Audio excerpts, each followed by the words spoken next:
This looks like a job for Superman. Hey guys, Rez the Collector here, and today we're taking a look at the new 52 Kotobukiya Supergirl statue.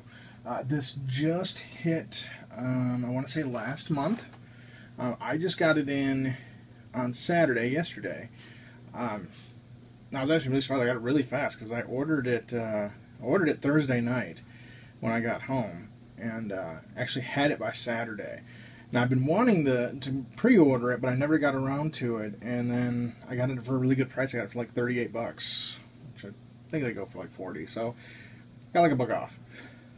But extremely awesome statue. Of course, she is already out of the box. I've already got the box on display, so I don't have the box here to show you, but I just want to go over the statue itself.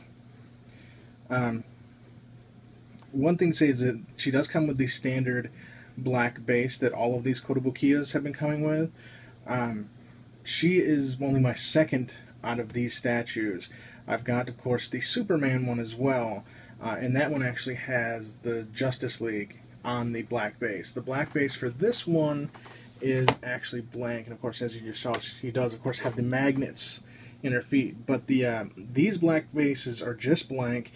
They look like the Crazy Toys black bases, those knockoff Kotobukiyas that have been coming out of China for a while now. But of course it's not. She's an actual legitimate Kotobukiya.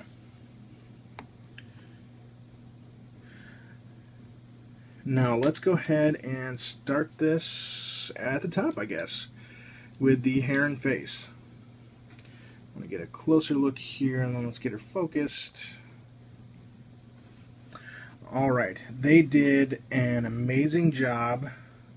One more time, let's get a little bit closer. They did an amazing job on this sculpt.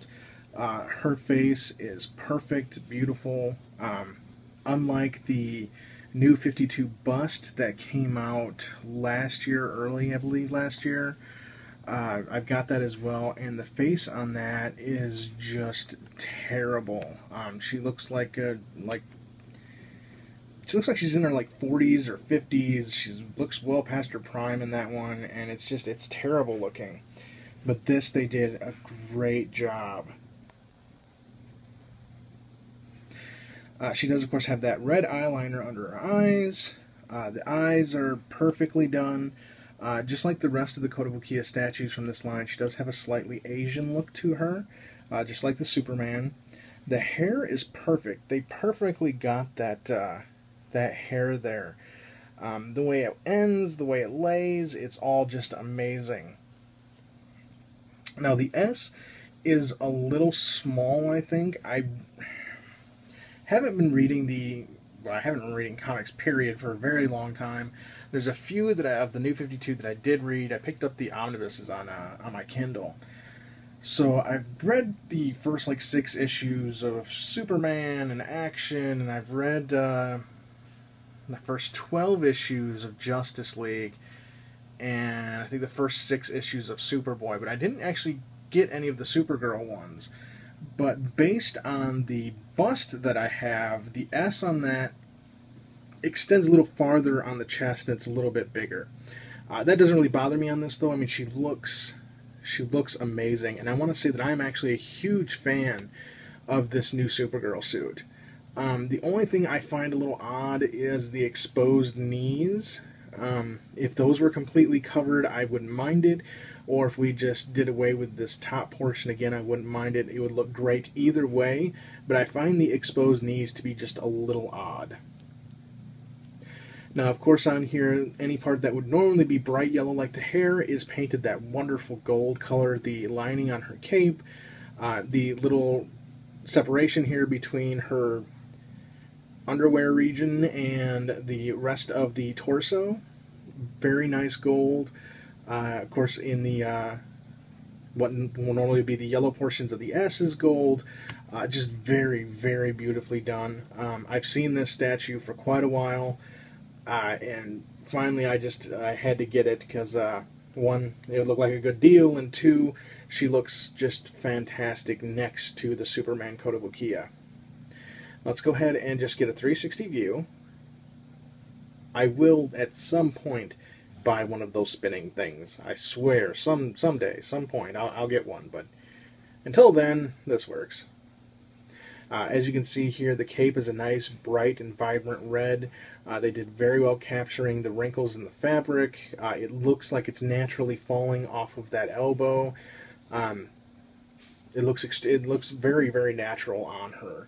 Unfortunately, we see a lot of capes that just don't look good. I wouldn't say so much in statues, but a lot on figures. If you saw my Mattel vs. DC episode 5 that I just put out, Battle of the Supergirls, you can see what I'm talking about in that Mattel cape. It doesn't look good, but this looks right on. This looks great. It looks like it's naturally falling from her shoulders, and that it is propped up by that elbow there. So great work on that. And I love the metallic paint. The metallic paint just looks so fantastic on her. The skin tone, the metallic, the blue, the red, everything on this statue just pops out. Everything is just, it's eye-catching. And I'm trying to find a good place for her in the display case. I want to have her, of course, next to the Kotobukiya Superman, who mine's a little beat up. One thing I will say about these things are tough. Because my Kotobukiya Superman, I mean, these have magnets on their feet to hold them to the base, but they're not that strong. And he has biffed more times than I care to admit. And I'm not talking small drops. I'm talking from, like, second shelf from the top of my big display case all the way to the bottom. And he's never broke, and thank God for that. Hopefully I'm knock on some wood here, because he has taken some just straight up dives. I mean, he's got to be pretty much invulnerable to survive what he's survived. And I'm actually going to do a shot of the two of them right here at the end. I'll not only going to do it here, where we'll get the shot of them two together, but then I'll do where I have them in the display case. I actually had to rearrange my Man of Steel statues as well when she came in. I've got them a little closer together, and so I could make room for her to be next to the Kotobukiya Superman. And I've got them separated from the Man of Steel so it's more cohesive. Alright, so we've done the torso. Look at those hands. Those hands are just, I mean, for a moderately priced, I mean, these normally go for what, about 40 bucks, 40, 50, depending on where you're getting them at. It looks really good. I mean, they did a really, really nice job on the sculpt, but I mean, that's to be expected from a Kotobukiya product. I do not own a Kotobukiya product that is bad. This is my 4th Kotobukiya, because I started with the Superman New 52 from this line. That was the first Kotobukiya I ever owned. And then I got the Man of Steel Kotobukiya with the adjustable cape, then the Superman for Tomorrow, which is just a mind-blowing statue, and now her. So yeah, she is my 4th of the Kotobukiya lines, and I'm very comfortable in saying basically that anything that Kotobukiya produces that's going to be Superman related, I'm going to be picking up unless it is just way out of my price range, which, I mean, generally they're not. I mean, these little statues, she and the Superman, about 40, 50 bucks a piece. The Superman for Tomorrow, I mean, that's a 12-inch statue. That's a foot. I mean, that statue is massive, and I got him for, what, 100? Same with the Man of Steel with the posable cape, about 100 bucks. I mean, you can't beat that, especially for the size of these statues. In today's market, I mean, you really can't, and they're only going to, I mean, not that I'm having them for this, not that I buy them for this, they're only going to increase in value as things break or get destroyed, you know, what have you. I mean, there becomes less and less of these things over time, and that, of course, increases their value. Again, I'm not looking to sell. I've got some stuff that I have been selling lately, but they're duplicates. I have no intention of ever selling really anything unless something catastrophic happens, or, you know, we finally manage to have a kid or whatnot, you know. And with the kid, I don't want to sell anything. I don't want the kid to enjoy the stuff when they're old enough to realize you don't touch my toys. I will have a lock on this room or any other room that my collection goes in until they're old enough to appreciate and realize that I brought them into this world. I will take them out of it. But yeah, I mean, these are beautiful works of art. I mean, that's basically what they are. They're a work of art that we're getting at these fantastic prices, and they're just iconic characters. But I want to go ahead and show you the rest of her. let's see if I can get her, because I don't want to point the camera down anymore, but let me get my part bin here. You're going to hear some rattling around. This is where I keep my random parts and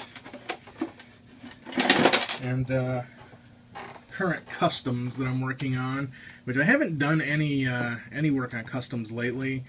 I just I've been kind of deciding on what I want to do and what direction I want to do, and I need paint basically, and I haven't gone out and gotten it. So there's my parts bin, and I'm going to very carefully, because she's already taken a dive once, so I'm very carefully move her on top so we can get a good look at the boots. As you can see, she is in, one foot is flat on the ground, the other one is slightly raised. And like I said, these are magnetic. You can see that right on the bottom here. We got that nice magnetic strip here to try and hold her in place, and that is a really nice feature that they have on here. I wish that they would do that with, I mean, I know they've got peg holes on like the bigger ones, like the Superman for Tomorrow and the posable Cape Man of Steel.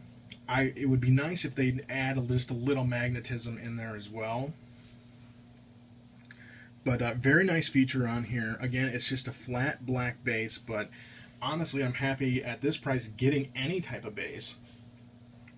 Because, I mean, even if you take a look at some of the figures that we're buying nowadays, I mean, the figures are $25 when they come out, and we're not getting any kind of bases with that. And honestly, that's one thing that DC really needs to change, is the fact that they're no longer giving us bases.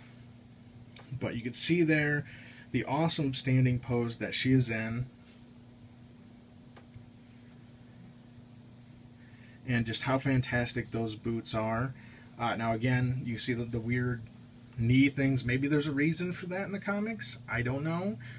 If you do know, Stu, Richard, anybody, if you know why the weird missing parts of the knee is there, let me know, because I don't know, and I'd kind of like to know if there's a specific reason for it. I mean, otherwise, I mean, it's kind of cool, but if that top part was gone, or if it was just completely covered, I think it would look awesome either way. But there we have it, the Kotobukiya Supergirl. Now I'm going to pause this real quick, and I'm going to come back with the Superman from this set, and then I'll pause again, and we're going to take a look at them in the case. So I'll be right back. Alright, I'm back, and here you can see we've got them standing together, and they look fantastic together, and I really like that they got the heights right. That she's not just as tall as he is. I really like that. I was kind of worried about that, because she should not be the same height as him. So I was really happy when I saw that she was shorter. But they look fantastic together. The blue on her suit is just a little darker than his. Unfortunately, you can't see because he's got a couple of scuff marks on him where he's fell. I've got another one of him. I've got him. I got two of them because he went on sale for, I don't know, he was like half off. So I picked up a second one of him, and I got it in package. So if I ever did want to sell one, I do have a duplicate of him. But the duplicate is not currently up for sale, and it is the original Kotobukiya. It is not one of the Crazy Toys. Not that there's anything wrong with that. I mean, get what you can afford. Really, I mean, the Crazy Toys, there looks to be really no difference in them. Other than the fact that the collector themselves is going to know that there's a difference. But yeah, I mean, if you want to pick up that Crazy Toys, I mean, the box is different, but other than that, and it's a straight black base, like the one that she has. Now he has, of course, Justice League on here, and that's one of the definite ways you can tell that this is the legitimate Kotobukiya instead of that Crazy Toys. I believe the Crazy Toys just has a flat black base. I could be wrong. God knows my wife lets me know I'm wrong enough, but there you have it. There they are together. Very awesome. I kind of like how they're both kind of turned inward to the side. He's looking, into the, what would that be, to his left. She's looking to her right. It's really cool how they're looking like that. I really like these statues together. Of course, you can rotate them. That's another thing I like about these bases, is the fact that they're magnetic. There's no peg holes on here, that you can pretty much put them any way you want on these bases, and it's going to hold them at least to an extent because of the magnetism that's in there. Ooh, that's a good pose. I might have to put them back to back. Yeah, that's pretty cool, actually. Yeah, I might have to do the semi back to back there, because that's pretty freaking cool looking. So there you have it. There's a cool pose. If you have them both, you try out whatever you want to do, but I think I'm actually going to put them back in the case like that, because they look pretty cool together like that. So I'm going to pause this one final time. We're going to take a look at them inside the display case, and then I'll go ahead and finish up this video. I know my videos are kind of getting a little bit long lately here, folks. I'm trying to go into more detail on my collection, on the things that I'm doing. I realized looking at some of my older videos that, I'm kind of like, here's the figure, his arm moves, yay, and then I was done. So I'm trying to be a little bit more detailed. I've had a lot of people tell me that, well, not a lot, but I've had a few people tell me that watching my videos has helped them in making decisions on whether or not to pick something up. So that being said, I don't want somebody to be like, well, you said it was cool in your video and I got it and it sucked. So I'm trying to be much more detailed here. I'm trying to be informative, because if you're basing your decision off my video, I want you to be happy with any collectible you buy. So yeah, that's why they're running a little bit long, and of course now they're running long because I'm long-winded and tend to rant, and now I'm explaining things too much. So I'm going to pause this. Be right back. Alright guys, there they are in the display case. There's that Supergirl bust I was talking about. And yeah, they look fantastic in that back-to-back pose. That looks freaking awesome. I always love to find new ways to display things, so they won't stay like that forever, but for right now I'm really digging on that. That is way cool. And then there's those Superman statues. As you can see, I've got them a little bit closer together than I had them previously, but they're not the focus of this. These two are. So there you go, guys. This, of course, is Rez the Collector. Please rate, comment, subscribe. I always like to hear from everybody. I try to respond to all comments. If I don't respond to you, I apologize. I'm blaming Google for all of that. Though I can probably not blame Google forever. I'm going to continue to do it as long as I can. Thanks for watching, guys. Have a great day.